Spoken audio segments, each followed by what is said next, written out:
pilih kuliah di luar negeri. Jadi aku punya dua jawaban. Ada jawaban yang jujur dan ada jawaban yang jujur banget. Mau yang mana dulu kira-kira? Jujur banget. Jujur banget. Jujur banget.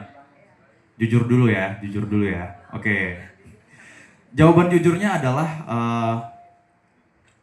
sebenarnya kuliah di Indonesia itu bagus, bagus banget ya. Tapi karena kebetulan kalau dari aku pribadi, memang kebetulan orang tua juga pengen dan aku juga punya ketertarikan untuk kuliah di luar negeri. Karena mungkin kalau kuliah di dalam negeri di Indonesia kesannya kayaknya terlalu comfort zone gitu ya, terlalu berada di zona nyaman.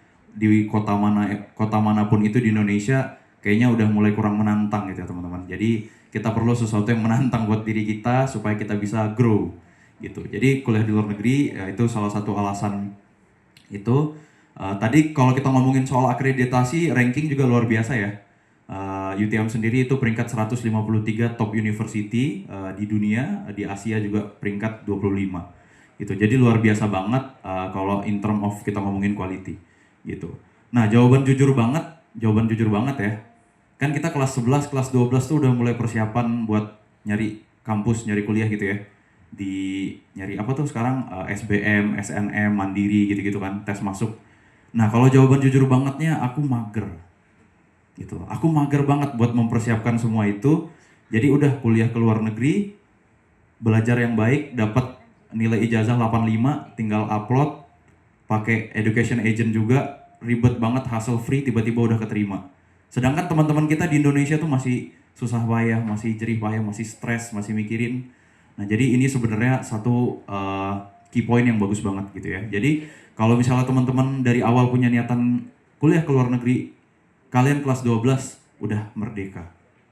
Kalian sisa tinggal kelarin studi SMA-nya aja, habis itu udah kelar gitu ya.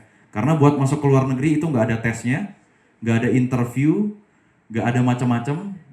Proses seleksinya juga relatif nggak terlalu ketat ya. Yang penting nilai dan ijazah gitu. Sama ya requirement English. Tapi kalau di UTM, kalaupun teman-teman misalnya, tadi kan requirementnya IELTS ya. Sebenarnya nggak harus IELTS, bisa TOEFL equivalent lah ya. Tadi IELTS-nya 5,5, TOEFL-nya berarti ya skornya yang equivalent lah kurang lebih.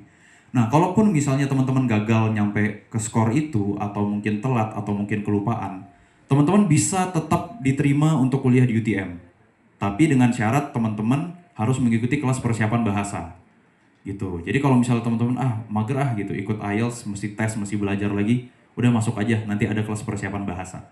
Nah gitu, jadi nggak ada ceritanya ditolak, tetap diterima gitu apapun kondisinya. Yang penting tadi syarat mutlaknya dipenuhin aja gitu ya.